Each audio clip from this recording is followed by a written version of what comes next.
Menopausa significa parada da menstruação, mas para você realmente estabelecer esse diagnóstico, é preciso que essa parada de menstruação persista por um ano, são 12 ciclos sem menstruação. Na população brasileira, isso acontece em torno de 48,3 de idade. Essa é uma tese de doutorado da Faculdade de Medicina Santa Casa. Mas em média, no mundo, é em torno de 50 anos. Em relação à menopausa, um aspecto que é muito importante a gente checar e é importante para o médico, para o paciente, é a menopausa precoce. É a menopausa que se instala antes dos 40 anos, que ocorre em 1% das mulheres. Por que isso é importante? Porque esta é uma situação que está relacionada muito com o risco cardiovascular. Mulher que entra na menopausa precocemente, ela tem um risco de doença cardiovascular muito maior do que aquela mulher que entra na menopausa na idade correta, que é em torno de 48 ou 50 anos de idade. Por outro lado, tem aquelas mulheres que ficam menstruando até os seus 55 anos de idade. Isso é bom ou não?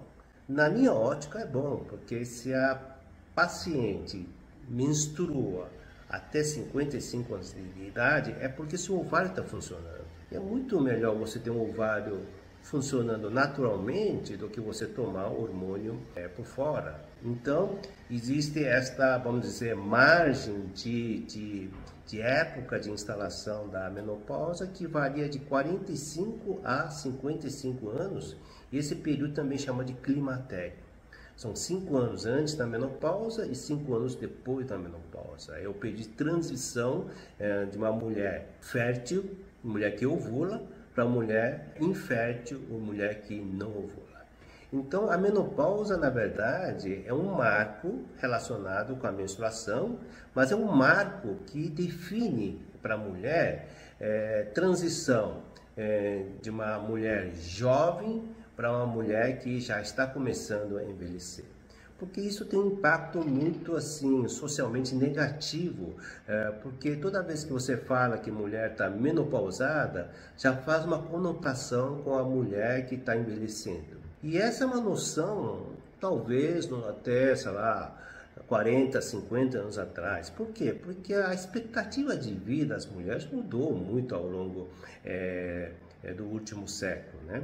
Só para ter uma ideia, em 1900, as mulheres viviam em torno de 45, 50 anos no máximo. Então elas morriam antes da menopausa. Hoje, as mulheres vivem em torno de 80 anos nos países do primeiro mundo e cada vez vai aumentar.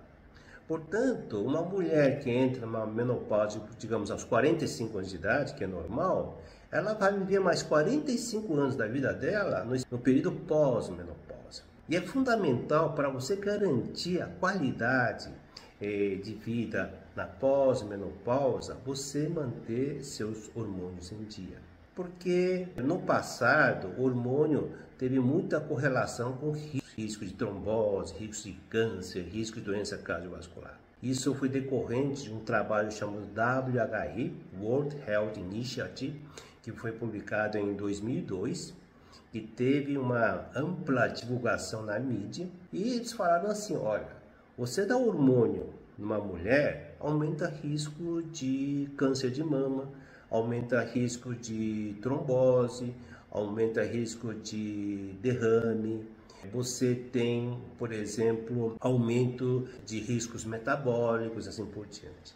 Mas, na verdade, esse estudo teve uma série de, assim, vamos dizer, inconsistência científica. Primeiro, pegaram um grupo de mulheres muito idosas para fazer esse estudo. A idade média desse estudo eram 63 anos. 30% do grupo estudado eram obesas.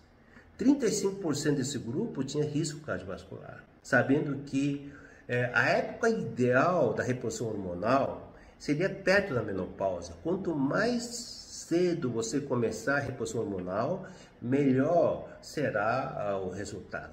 Então, por exemplo, uma mulher que entra na menopausa aos 50 anos, é melhor ela começar aos 50 anos, ou inclusive um pouquinho antes, não aos 63 anos, que é a idade média desse estudo. Então, essa é a grande crítica desse estudo. Segunda crítica, o hormônio que esse estudo utilizou, ele utilizou um hormônio natural, chamado Premarin, mas é um hormônio retirado da urina da égua prenhe. Então, o que uma mulher tem a ver com a égua? Quer dizer, ela usou o hormônio dela, produzido pelo ovário, que é o estradiol, a vida toda. De repente, ela usa o hormônio da égua prenhe. Embora seja natural, é de uma outra espécie. E usa uma progesterona também artificial, chamada Provera, que é medroxiprogesterona, não progesterona natural. Então, essa é uma segunda inconsistência. Terceiro, eles divulgaram apenas relato de um grupo desse estudo, porque tinha dois grupos. Um grupo de mulheres com útero e outro grupo de mulheres sem útero. O grupo de mulheres com útero, era então 17 mil mulheres, deram estrógeno e progesterona. Por que progesterona? Para evitar problema de câncer endometrial e hiperplasia endometrial. E outro segundo grupo de mulheres sem útero, esterectomizadas, onde eles só deram estrogênio. Pois bem, o grupo que recebeu estrógeno e progesterona com útero teve aumento do risco de câncer de mama. Esse risco foi de aumento de 24%. Parece uma coisa muito assim elevada. Mas você sabe qual é o risco do grupo controle de mulheres que não usavam hormônio em relação ao câncer de mama? Era 4 em 1000. E no grupo que tomou hormônio, esse risco aumentou para 5 em 10 em 1000. De 4 para 5 significa o que? Aumento de 25% de risco. Mas em termos absolutos, o risco aumentou 1 cada 1000 mulheres que tomaram hormônio. O aumento de risco absoluto foi de 0,1%. Eu vou contar uma história das estatinas são utilizadas para o quê? Controlar o colesterol. E realmente ela reduz o risco de doença cardiovascular. Ela reduz doença cardiovascular em 35%. Risco populacional de 3 caiu para 2. 3 para 2, 35%. Mas as estatinas também provocam aumento do diabetes tipo 2. Aumento de 2 para 3.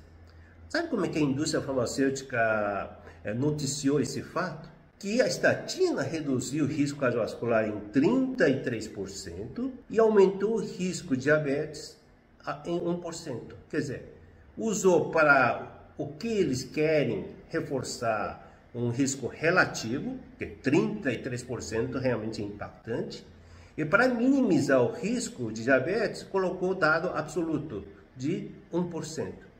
Imagina no estudo WHI de 2002, se eles falassem assim: aumentou o grupo que tomou hormônio, estrógeno, progesterona, no grupo de mulheres com útero, o risco de câncer aumentou de 0,1% em termos absolutos. Acho que não teria tido toda essa repercussão. E pior ainda, aquele grupo que não tinha útero, que só tomou estrogênio, teve redução de risco de câncer de mama da mesma ordem, em torno de 25%. De modo que esse estudo WHI, que foi publicado em 2002, ronda até agora. Os médicos acreditam ainda nesse dado. Eles nem sabem que essas mulheres tinham 63 anos de idade em média, usaram o hormônio da égua prenhe, utilizaram estatísticas um pouquinho assim, vamos dizer, erradas, né? Misturaram risco relativo com risco absoluto. Em suma, hoje, os estudos mostram que usar o hormônio traz muito mais benefício do que risco. Então, eu vou falar quais são pacientes que realmente não podem tomar hormônio. Eu diria que são dois grupos.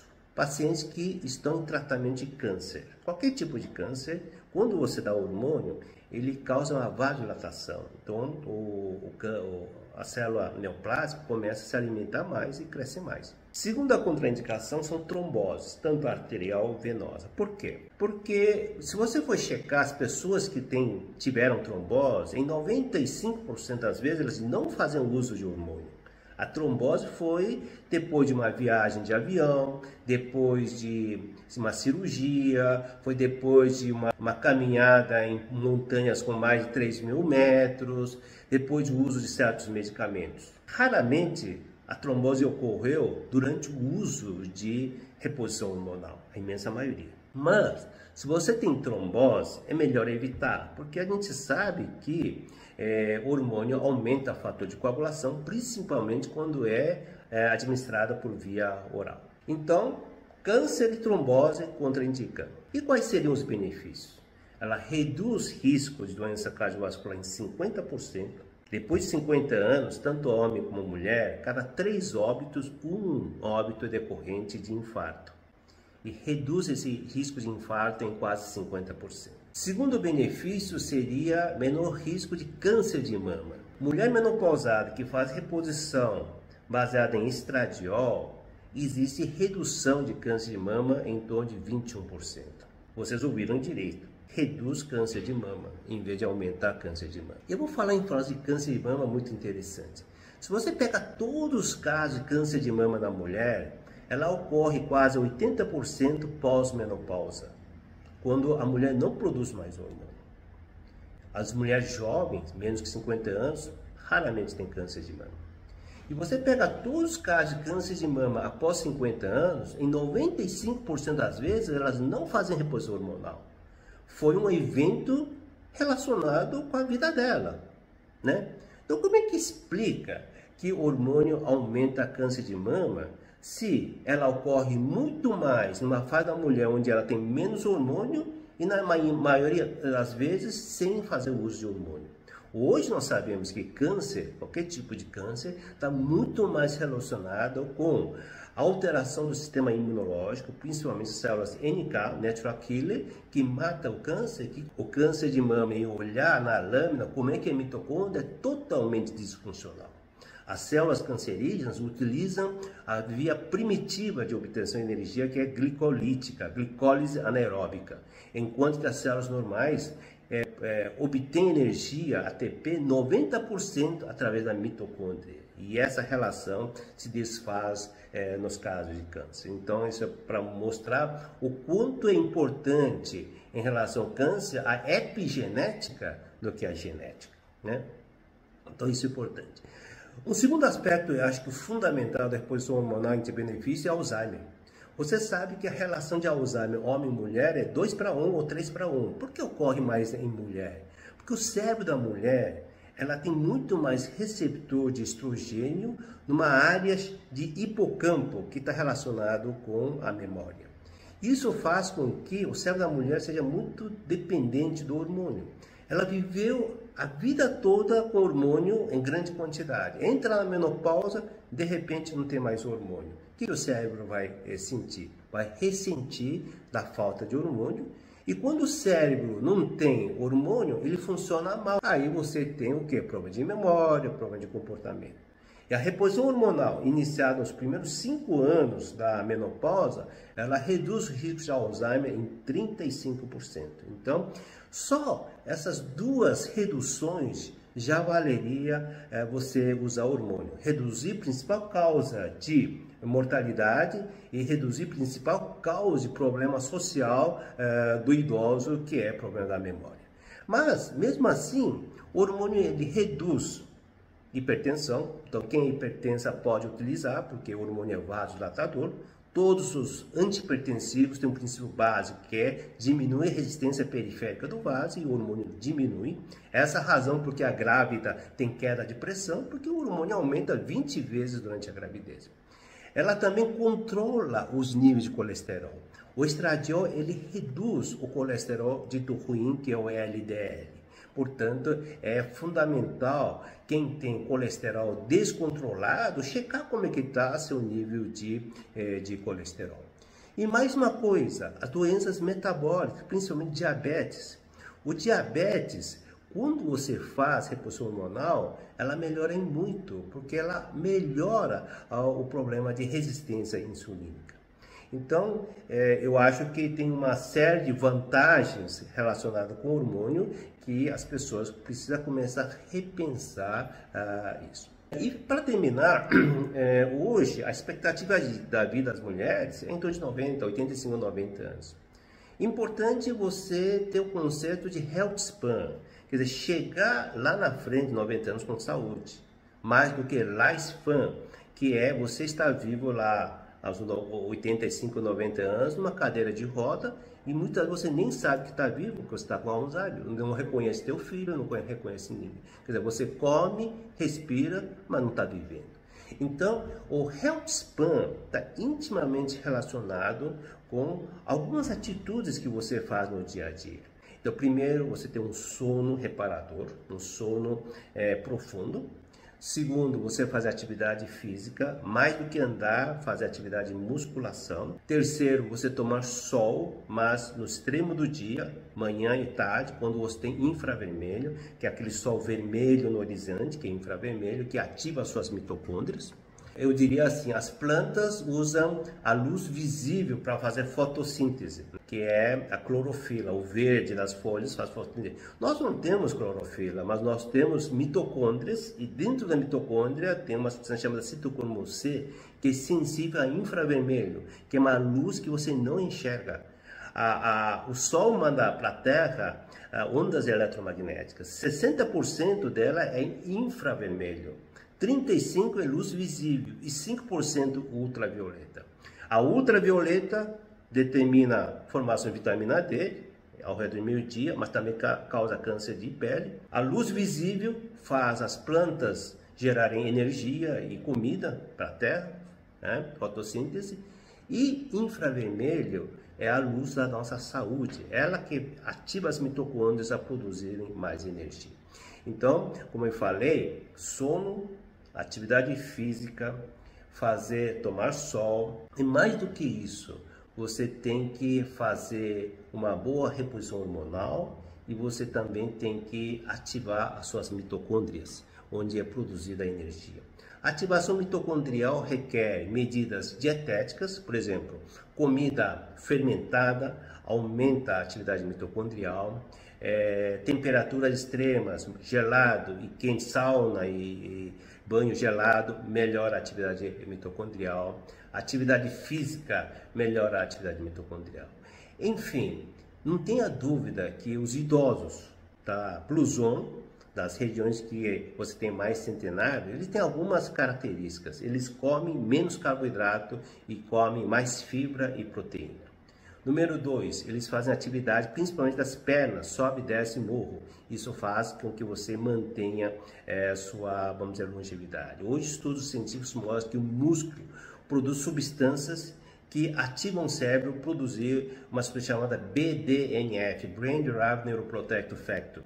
Portanto, ter músculo forte significa você ter cérebro forte, daí a importância da musculação, né? Os longevos, por exemplo, eles tomam muito sol, e os longevos, eles têm uma boa conectividade.